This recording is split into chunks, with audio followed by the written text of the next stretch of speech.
Ladies and gentlemen, my name is Potato Chief, and welcome to my predictions for Clash of Champions 2019.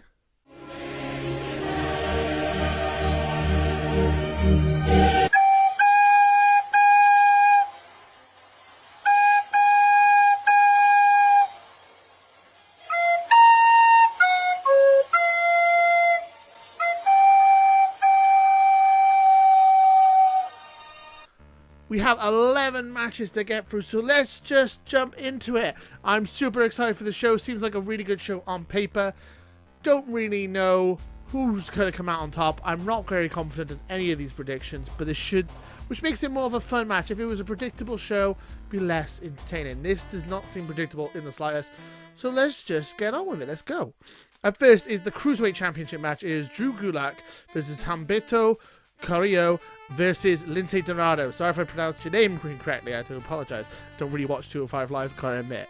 I would say I'm going to go with Drew Gulak retaining, purely on the fact that he's the champion. You've got to go with the champion in a triple threat situation. Also, 205 Live is closing down, and I feel like Drew Gulak is the most established name in 205 Live.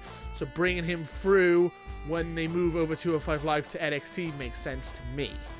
I don't know. Maybe I'm wrong, but we'll see. Up next, it is the phenomenal AJ Styles versus the janitor, Gary Garbett, a.k.a. AJ Styles versus Cedric Alexander. Should be a really good match. I think Cedric's going to do some really cool stuff, but I'm seeing an AJ Styles retention. Up next is Shinsuke Nakamura versus The Miz. So Shinsuke Nakamura has just got Sami Zayn as his new manager. He's on quite a run as the Intercontinental Champion. However, I see The Miz winning. Even though you've just started this new stuff with Shinsuke Nakamura, the fact that Chris Jericho is the most decorated Intercontinental Champion in WWE history, has the most reigns, and he is the AEW World Champion, I see WWE being really petty and making The Miz beat that record. So I see The Miz winning it. Maybe Shinsuke winning it back, and then The Miz winning it back again just so he beats the record. I can see that happening. And if you think WWE ain't that petty, you haven't been watching that long enough, because they do this stuff all the time. Up next is the SmackDown Tag Team Championships. It is the New Day versus the Revival.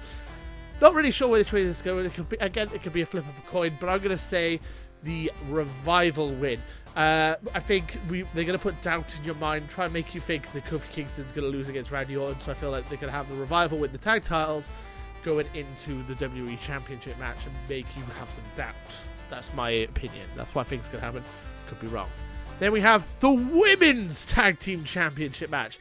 It is Alexa Bliss and Nikki Cross, the ugly Nikki Cross. No, she's not ugly. I'm just quoting Mandy Rose versus Mandy Rose, Sonya Deville, Fire and Desire. I see Alexa Bliss and Nikki Cross retaining the championship. I think they're going to hold those titles until Sasha Banks and Bayley go on their two women power trip. They're going to be like Austin and Triple H, like Ruthless Aggression era, I guess, where they held all the belts. I think that's what's going to happen again. I feel like Nikki Cross and Alexa Bliss are going to lose those titles eventually to Sasha and Bayley. After Sasha and Bayley win both women's championships, and they're going to have all the gold. And that's what I think is going to happen. So I don't see Alexa Bliss and Nikki Cross dropping them anytime soon, or at least not until Sasha and Bayley come after them. Then we have the Raw Tag Team Championship match. It is the Universal title match. Contenders: Seth Rollins, the Universal Champion, versus the number one contender, Braun Strowman, versus Rudolph, Dolph Ziggler, and Robert Roode. I feel like it seems a bit weird to me have Rudolph holding the titles. However, I feel like this tag title storyline is literally just being thrown together just to kind of give a bit more heat to the main event. I see it's all falling apart. Seth and Braun's team just falling apart, and the OC getting involved and screwing them out of the title match. That's what I see happening. I see the OC taking Seth and Braun out of the match, or like at least messing it up for them, and then Rudolph with a shocking win. So I'm going to go with a Rudolph win, which I'm kind of shocked about, to be honest. It seems a bit I wouldn't surprise me if just Braun and Seth squashed them though. So there's that too. Then we have Bayley versus Charlotte for the SmackDown Women's Championship. I was saying you don't want to bet against Charlotte Flair. Charlotte Flair is one of those ones you just don't want to bet against. You don't want to bet against Brock Lesnar. You don't want to bet against Roman Reigns, and you don't want to bet against Randy Orton.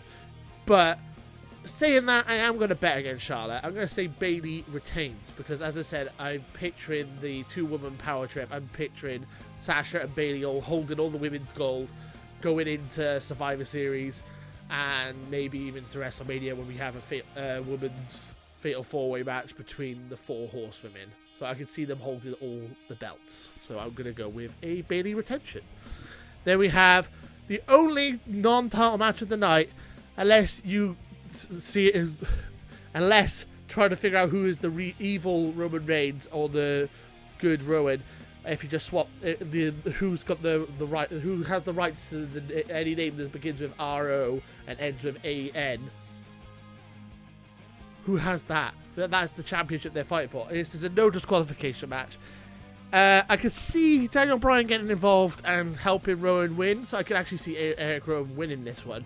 However, as I said earlier, you do not bet against Roman Reigns. I could also see Roman Reigns. What I'm predicting is Roman Reigns is going to win this match. They're going to have a rematch at Hell in a Cell, and he's going to win that match. And then maybe even a third match, and he'll win that match. He'll just literally bury Rowan. I can see Roman Reigns just destroying him and winning multiple matches against Rowan. So I see a Roman Reigns win. Then we have the WWE Championship, the most established championship, the one with the most heritage, which is probably not going to main event, but there you go. It's Kofi Kingston versus Randy Orton. A lot of people are saying Randy Orton's going to win it, but I'm going to say Kofi's going to retain, purely because I think this match is going to end up in Hell in a Cell.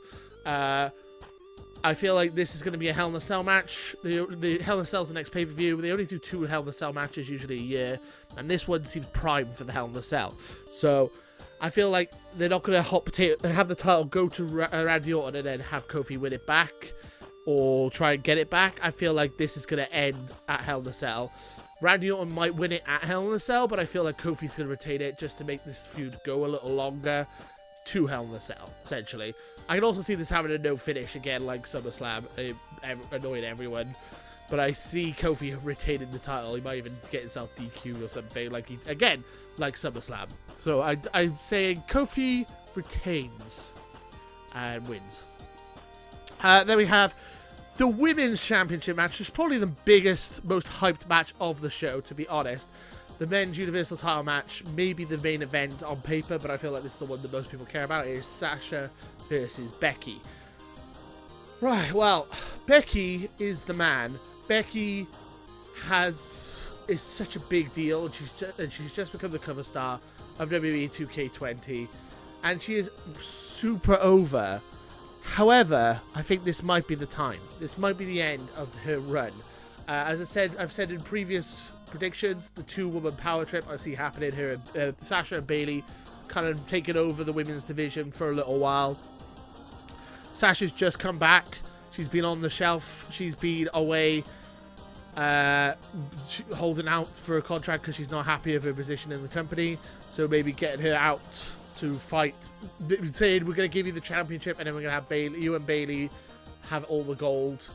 Maybe that enticed her to come back and not hold out to try and get her into AEW.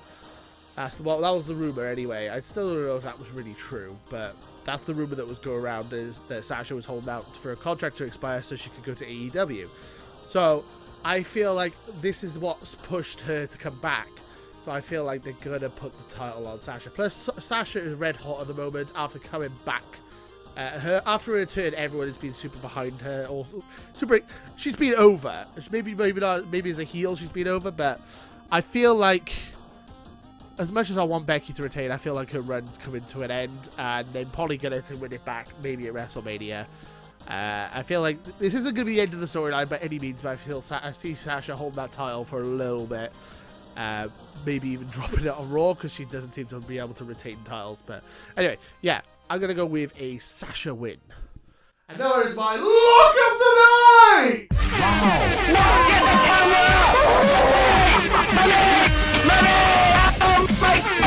Smoke weed every day. not actually that much of a lock. I'm not actually that positive. This is probably the most unpositive, the most unsure I've been for Lock of the Night in the history of this channel. And that's including the Lock of the Night I got wrong when I said Roman Reigns was going to be Brock Lesnar at WrestleMania a couple of years back. This is tricky. It is Seth Rollins versus Braun Strowman. I'm going to say Seth retains, because it's Seth Rollins. That's literally the only reason I'm calling this my Lock of the Night. Plus, I don't see Braun winning this championship, and if he does win it, I don't see him winning it at a B pay-per-view like Clash of Champions. His first title reign is going to be winning it at Clash of Champions. Plus, the rumor is, or the least is almost being confirmed by WWE, it's going to be The Fiend versus the winner of this match at Hell in a Cell. It's possible The Fiend might face the loser of this match, which would be a bit weird. Either way, I don't see the title changing hands after all the build-up for SummerSlam, the Seth Rollins to win the championship back from Brock and establish himself as the top guy on Raw. I don't see them taking the title off him to give it back to Braun and then have The Fiend come in and take it off Braun. I see if the title's going to change hands, I feel like Fiend's going to be the one to take that title off Seth Rollins. I don't see it being hot potato back and forth. I don't see it going Brock to Seth. So it would be Seth to Brock, back to Seth, to Braun, to Fiend. In each, like, every pay-per-view, the title has changed hands. I don't see it happening. I see it in a retention coming here. And then I see The Fiend maybe taking the title at Hell in a Cell, or at least he should win the title at Hell in a Cell. Otherwise, it'll be a complete waste of a character with The Fiend. But that's a different story for the next pay-per-view predictions. That is it. That is all the matches for Clash of Champions 2019. Do you agree with me? Do you not agree with me? Let me know who you think's going to win in the comments below. And until next time, too sweet. Laters, guys. Join Potato Club today and too sweet that subscribe button.